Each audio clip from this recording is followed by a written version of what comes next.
Saya akan menjelaskan tentang analisis dan identifikasi masalah. Sistem pendidikan sudah mengalami banyak perubahan, dan di abad ke-21 ini, pendidikan lebih berfokus ke memberikan siswa kemampuan yang mereka butuhkan untuk bertahan di dunia sekarang dan yang akan datang. Perkembangan teknologi memudahkan siswa untuk mengakses berbagai macam informasi, dan sekolah di abad 21 bertujuan agar siswa dapat memahami informasi-informasi tersebut dan menggunakannya dengan kritis. Ada 4 skill penting di pendidikan abad 21, yaitu creativity, critical thinking, communication, dan collaboration.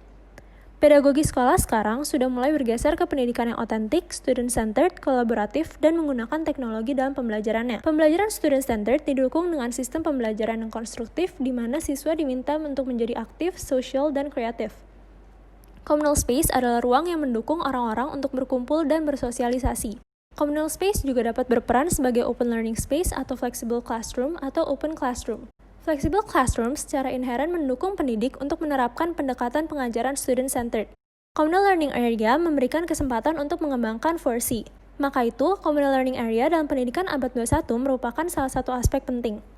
Pandemi COVID memaksa kita untuk melakukan sistem pembelajaran virtual atau online learning. Selama ini, sebagian besar dari fisik sekolah lebih bersifat indoor.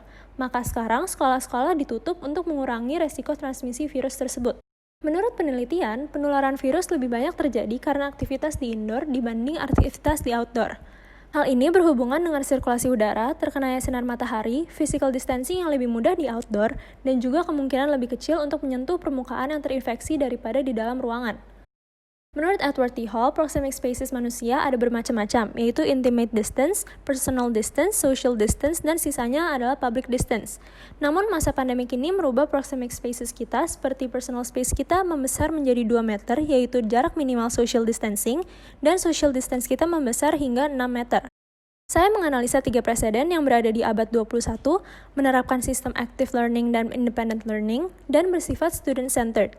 Tetapi 3 preseden ini memiliki sistem penerapan yang berbeda-beda, yaitu dengan sistem analog, analog digital, dan digital. Yang pertama adalah Gökçeada High School Campus di Pulau Gökçeada, Turki tahun 2019. Sekolah ini bertujuan untuk menciptakan open campus melalui pengalaman yang terintegrasi dengan kehidupan perkotaan dalam kehidupan pendidikan dan sosial, dan juga menerapkan lingkungan belajar yang inovatif, interaktif, dan participatory yang berpusat pada siswa. Sekolah ini mendefinisikan ruang private dan publik dengan tingkat lantai yang berbeda. Fasilitas seperti perpustakaan, cafeteria, sports center, conference hall, dan courtyard dapat diakses oleh penduduk pulau 24 jam. Ruang kelas bersama yang dapat digunakan oleh sekolah SMA dan kejuruan ada di lantai dasar yang terhubung dengan courtyard secara visual dan akustik. Sedangkan kelas di lantai atas lebih bersifat private bagi siswa. Sekolah ini mempunyai banyak communal area. Communal area terdapat di koridor-koridor lantai atas. Kemudian space yang dominan adalah courtyard karena siswa sering berkumpul dan berinteraksi baik dengan sesama dan dengan penduduk lokal.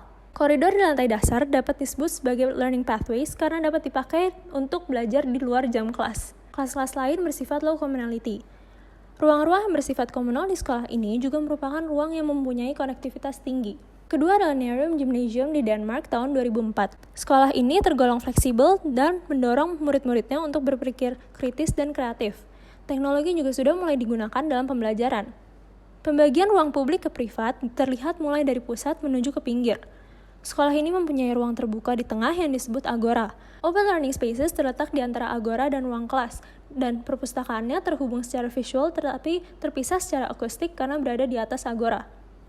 Agora dapat digunakan untuk bermacam-macam aktivitas baik saat sekolah atau setelah jam sekolah. Area belajar komunal adalah learning pathways karena sering digunakan di luar jam kelas. Kelas-kelas bersifat low communality, dan ruang-ruang yang bersifat komunal di sekolah ini juga merupakan ruang yang mempunyai konektivitas tinggi.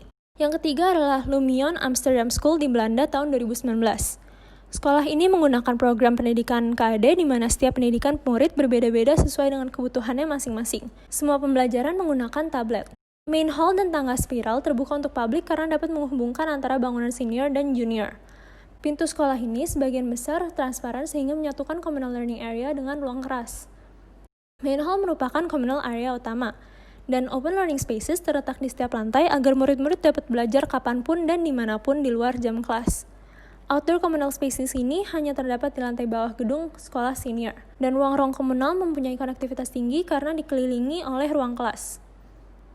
Dari analisa tersebut, terlihat bahwa ketiga presiden mempunyai communal area yang banyak, tetapi ada perbedaan di sifatnya, yaitu outdoor communal space tidak digunakan untuk belajar, dan semua communal learning area terletak indoor. High communal space yang lain dapat digunakan untuk berbagai macam aktivitas. Semua presiden ini mempunyai banyak communal space karena communal space dapat terbukti mendukung sistem pembelajaran active learning, yang merupakan sistem pembelajaran penting di pendidikan abad 21 ini. Dari sini muncul masalah bagaimana peranan outdoor space dengan communal learning area dalam proses belajar di masa pandemi dan masa normal. Thank you.